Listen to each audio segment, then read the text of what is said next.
আমি class 9ৰ lines and এংগুলছ অৰ্থাৎ ৰেখা আৰু কোণৰ চেপ্টাৰটো পঢ়ি আছিলোঁ। এইটো ছেকেণ্ড ক্লাছ হয়। আপোনালোকে যদি ফাৰ্ষ্ট ক্লাছটো চোৱা নাই, ফাৰ্ষ্ট ক্লাছটো চাই ল'ব। তাত আমি জ্যামিতিৰ বেছিক কনচেপ্টবোৰ পঢ়িছিলোঁ। আমি কালি ভাৰ্টিকেল অপজিট এংগুল অৰ্থাৎ বিপৰীত কোণ, লিনিয়াৰ পেয়াৰ অফ এংগুলছ, ৰৈখিক জুৰীয়া কোণ আৰু ৰিফ্লেক্স এংগুল, প্ৰবৃদ্ধ বা প্ৰত্যাৱৰ্তী কোণ কি আমি শিকিছিলোঁ। মই এইখিনি আকৌ এবাৰ ৰিভাইজ কৰিছোঁ, কাৰণ আমি এতিয়া থিয়ৰাম কৰিম। আমাৰ প্ৰথমটো কি vertical opposite angle. Vertical opposite এংগুলক অসমীয়াত কয় বিপৰীত কোণ। এতিয়া ভাৰ্টিকেল অপজিট এংগুল কোনটো? আমি কি কৈছিলোঁ যে আমাৰ এ বি এডাল লাইন আৰু বি চি এডাল লাইন। যেতিয়া এ বি আৰু বি চি কি কৈছে, আমাক ইয়াত ইণ্টাৰচেক্ট কৰিছে। যদি ইণ্টাৰচেক্ট কৰে তেতিয়াহ'লে আমাৰ 1ৰ সন্মুখত কিমান আছে? 3।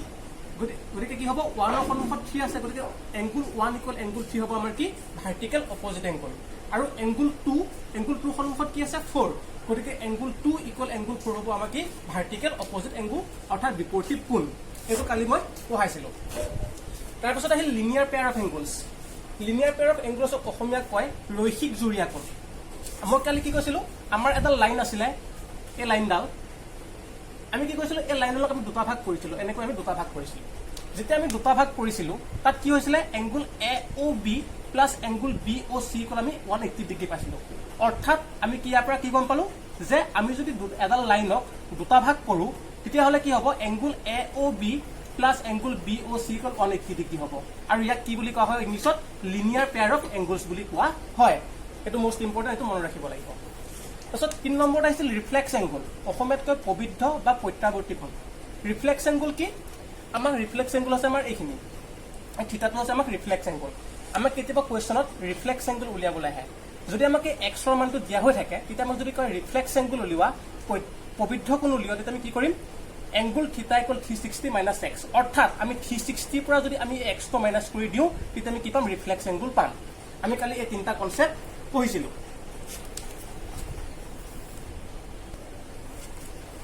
আমি এতিয়া থিয়ৰাম 1টো পঢ়িম।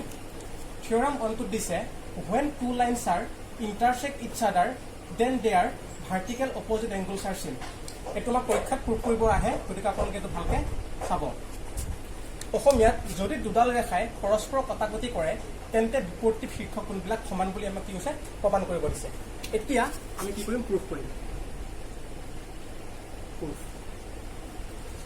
এতিয়া আমাৰ দুডাল ৰেখা, দুডাল লাইন্স, টু লাইন্স, সাপোজ এডাল এ বি, এডাল চি ডি।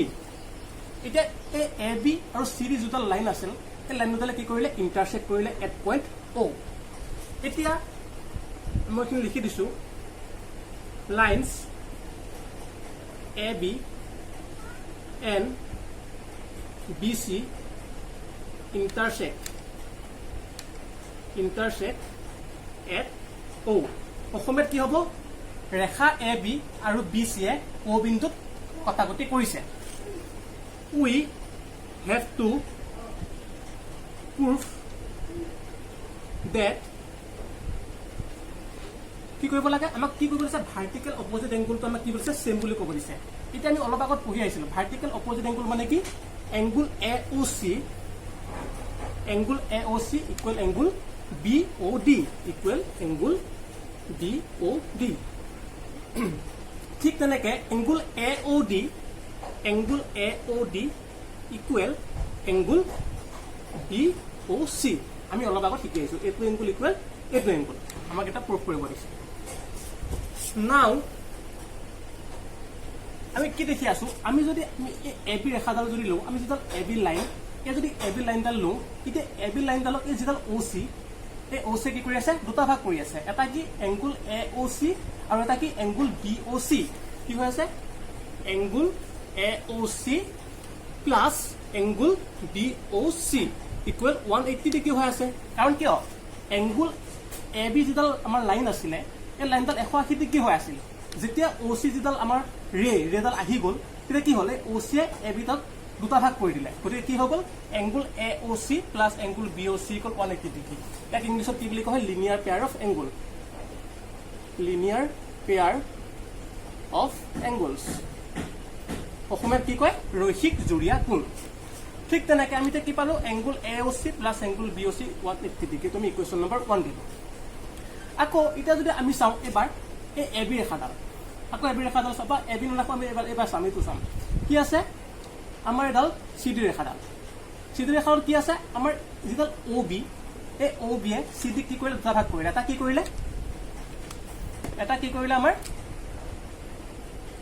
BOC আৰু এটা কি কৰিলে BOD এই দুটা ভাগ কৰি দিলে গতিকে আমি কি লিখিব পাৰোঁ angle BOC plus angle BOC plus angle BOD equal 180 degree এইটো কি হৈছে লিনিয়াৰ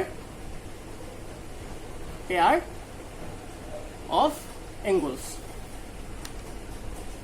এইটো ইকুৱেশ্যন নম্বৰ আমাৰ 2 এতিয়া কি হ'ল আমি যদি ইকুৱেশ্যন 1 আৰু ইকুৱেশ্যন 2 কি কৰি দিওঁ ইকুৱেল কৰি দিওঁ কাৰণ আমাৰ এফালেও 180 ডিগ্ৰী আছে এফালেও 180 ডিগ্ৰী আছে গতিকে কি হ'ব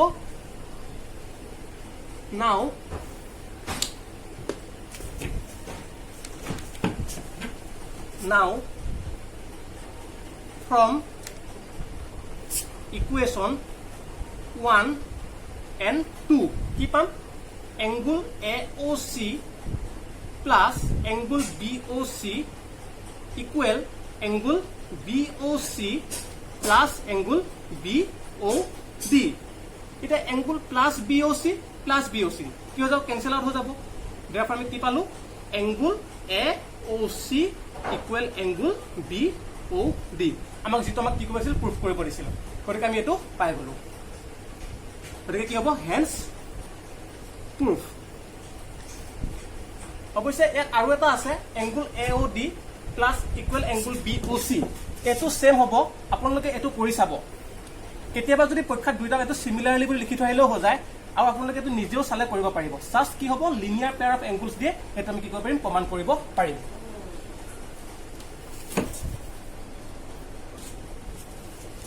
এতিয়া আমি এক্সাৰসাইজ 6.1 ৰ প্ৰথম কোৱেশ্চনটো কৰিম আমাৰ প্ৰথম কোৱেশ্চনটো ভাৰ্টিকেল অপজিট এংগল আৰু লিনিয়াৰ পেয়াৰ অফ এংগলছৰ ওপৰত বেছ কৰি আছে সেইকাৰণে মই তোমাক কৈছো কোৱেশ্চনটো দিছে ইন ফিক্স 6.13 এটো 6.13 ফিগ হয়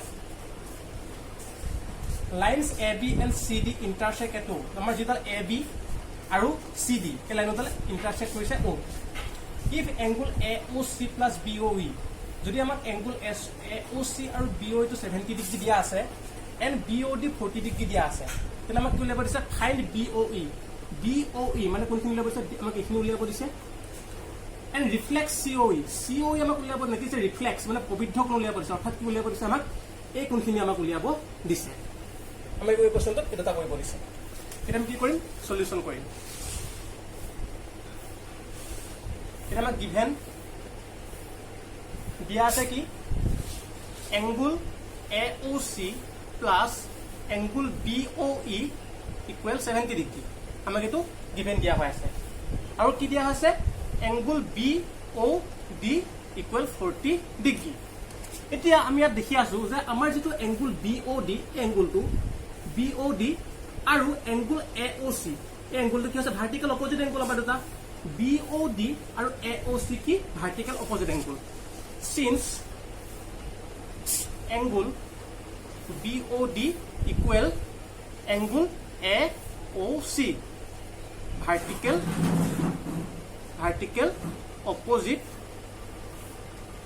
opposite angle অর্থাৎ এটা কি আমাৰ বিপৰীত কোণ গতিকে আমি এবাৰ কি লিখিব পাৰিম therefore angle BOD equal angle AOC equal 40 degree হ'ব কাৰণ কিয় আমাৰ angle BOD equal 40 ডিগ্ৰী দিয়া আছিল যেহেতু angle BOD equal angle AOC গতিকে আমি কি লিখিব পাৰিম angle BOD equal angle AOC is equal 40 degree এতিয়া আমি যদি ইকুৱেশ্যন নম্বৰ 1 দিও এটা আমাৰ কি আছে আমি কি লিখিব দিছে BOE এটা আমি ইকুৱেশ্যন নম্বৰ 1 ৰ পৰা যদি আমি angle AOC equal 40 degree put কৰি দিও আমাৰ BOE ওলাই যাব now putting angle AOC equal 40 degree in equation 1 we get কি হ'ব আমি কি পাই আছো angle AOC plus angle BOE equal কিমান হ'ব 70 degree এটা AOC কিমান 40 degree পুট কৰি দিম 40 degree plus angle অ ই ইকুৱেল 70 ডিগ্ৰী এতিয়া আমি এইফালে যদি লৈ যাওঁ কিমান হ'ব এংগুল বি অ E equal 70 degree minus 40 degree গতিকে কিমান হ'ব এইটো ইকুৱেল হ'ব 30 ডিগ্ৰী অৰ্থাৎ আমাক যিটো দিছিল এংগুল বি অ ই সেইটো আমাৰ কিমান হ'ব 30 ডিগ্ৰী এইটো হ'ব আমাৰ কিমান হ'ব এংগুল বি অ therefore এংগুল বি অ ই ইকুৱেল 30 ডিগ্ৰী আমাৰ হৈ যাব আমাৰ বি অ ইটো ওলাই গ'ল এতিয়া আমি এইখিনি কি কৰিম মুছে দিম এতিয়া নেক্সটখিনি কৰিম